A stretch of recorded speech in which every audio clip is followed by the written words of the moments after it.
कौन बैठाने वाला है? कौन बैठाएगा? क्या बात करते हैं? ये हिम्मत हो गई। मैंने तो पहली बार उन्हें क्रोध में देखा इस बार, जब कोई उधर से बोला, हाँ, एक बैठी हुई पार्टी का एक आदमी बोला बैठ जाओ, तो रक्षा मंत्री जी के अंदर का सिंह जागा, कहा कौन बिठाएगा हमें। यह बात नहीं है कि हमारे मुस्लिम भाइयों ने बंकिम चंद्र चटर्जी के मेटाफर्स को सही अर्थ में नहीं समझा था। मौलाना रजाउल करीम ने कहा कि वंदे मातरम जैसे निर्दोष और सर्वांग सुंदर गीत को भी सांप्रदायिक कहते हैं, पर जिनके पास उदार दृष्टि है उन्हें वंदे मातरम गीत को समग्र दृष्टि से देखना चाहिए। वे देखेंगे कि उसमें बुत परस्ती का कहीं पर, अध्यक्ष महोदय, कोई दोष नहीं है। इसलिए अध्यक्ष महोदय जी, यह मैं कहना चाहूंगा, और अध्यक्ष महोदय, हमें देखना है कि इस्लाम किसको बुत परस्ती कहता है और उसकी हदें कहां पर हैं।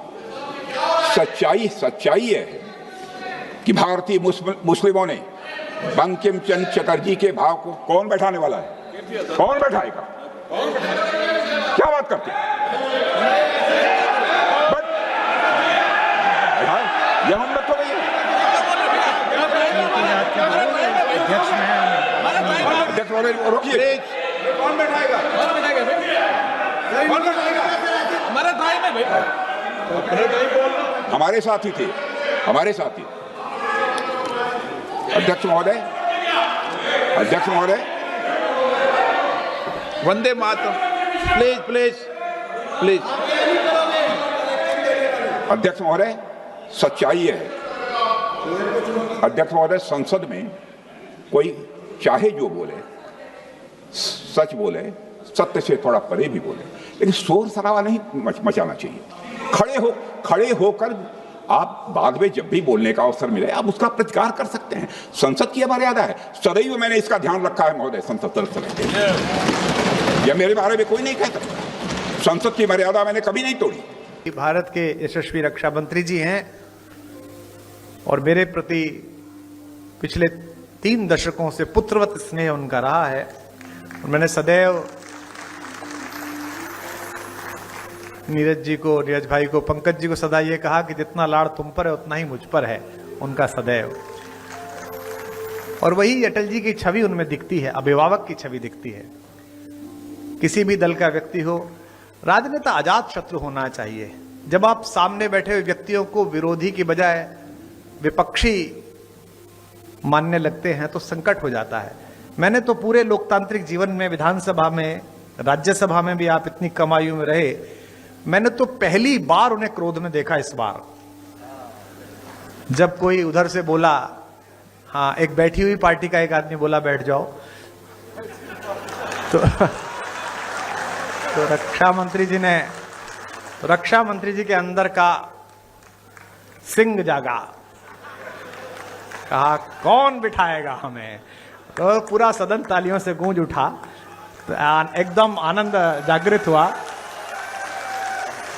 कौन बैठाने वाला है? कौन बैठाएगा? क्या बात करते हैं? यह हिम्मत हो गई। मैंने तो पहली बार उन्हें क्रोध में देखा इस बार, जब कोई उधर से बोला, हाँ, एक बैठी हुई पार्टी का एक आदमी बोला बैठ जाओ, तो रक्षा मंत्री जी के अंदर का सिंह जागा, कहा कौन बिठाएगा हमें। यह बात नहीं है कि हमारे मुस्लिम भाइयों ने बंकिम चंद्र चटर्जी के मेटाफर्स को सही अर्थ में नहीं समझा था। मौलाना रजाउल करीम ने कहा कि वंदे मातरम जैसे निर्दोष और सर्वांग सुंदर गीत को भी सांप्रदायिक कहते हैं, पर जिनके पास उदार दृष्टि है उन्हें वंदे मातरम गीत को समग्र दृष्टि से देखना चाहिए। वे देखेंगे कि उसमें बुत परस्ती का कहीं पर, अध्यक्ष महोदय, कोई दोष नहीं है। इसलिए अध्यक्ष महोदय जी, यह मैं कहना चाहूंगा। और अध्यक्ष महोदय, हमें देखना है कि इस्लाम किसको बुत परस्ती कहता है और उसकी हदें कहां पर हैं।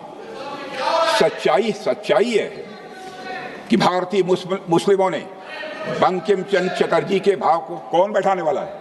कौन बैठाएगा? क्या बात करते हैं? यह हम तो नहीं है। अध्यक्ष महोदय रोकिए। कौन बैठाएगा? हमारे भाई में भाई हमारे साथी थे, हमारे साथी। अध्यक्ष महोदय,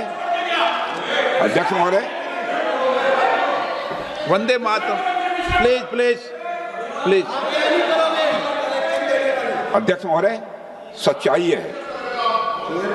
अध्यक्ष महोदय, संसद में कोई चाहे जो बोले, सच बोले, सत्य से थोड़ा परे भी बोले, लेकिन शोर शराबा नहीं मचाना चाहिए। खड़े होकर आप बाद में जब भी बोलने का अवसर मिले आप उसका प्रतिकार कर सकते हैं। संसद की मर्यादा है, सदैव मैंने इसका ध्यान रखा है महोदय। संसद यह मेरे बारे में कोई नहीं कह सकता। संसद की मर्यादा मैंने कभी नहीं तोड़ी। भारत के यशस्वी रक्षा मंत्री जी हैं और मेरे प्रति पिछले 3 दशकों से पुत्रवत स्नेह उनका रहा है और मैंने सदैव नीरज जी को, नीरज भाई को, पंकज जी को सदा ये कहा कि जितना लाड़ तुम पर है उतना ही मुझ पर है उनका सदैव। और वही अटल जी की छवि उनमें दिखती है, अभिभावक की छवि दिखती है। किसी भी दल का व्यक्ति हो, राजनेता अजात शत्रु होना चाहिए। जब आप सामने बैठे हुए व्यक्तियों को विरोधी की बजाय विपक्षी मानने लगते हैं तो संकट हो जाता है।